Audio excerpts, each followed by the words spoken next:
ఆడుకుంటారు. రాజమౌళి గారేమో కథలతో ఆడుకుంటారు. సరదాగా మీ ఇద్దరితో నేను ఆడుకోను. ఆల్రెడీ ఆడుకుంటున్నాను అనుకుంటున్నారా? ఈసారి ఓపెన్ గా ఆడుకుందాం. ఈ ఆట ఏంటంటే ఇప్పుడు ఒక వీల్ వస్తుంది, వీల్ ఆఫ్ ఫార్చ్యూన్. ఇప్పుడు వీల్ తిప్పితే ఇప్పుడు ఆ వచ్చే కాంబినేషన్ యూజ్ చేసి ఒక కథ చెప్పాలి. ఇప్పుడు నేను ప్రేక్షకుడినే. మొదలంటే అబ్బాయి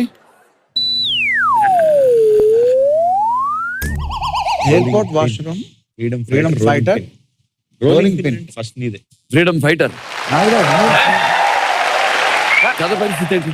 అంటే కథ రాయడానికి 3 నెలలు 4 నెలలు వెళ్తా ఉంటది. ఇప్పుడు సడన్ గా 3 నెలలు ఇచ్చి కథ గిరిజన్న మీరు మారుతారని.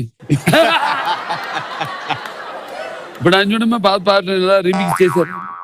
మళ్ళీ తిప్పాడండి. మళ్ళీ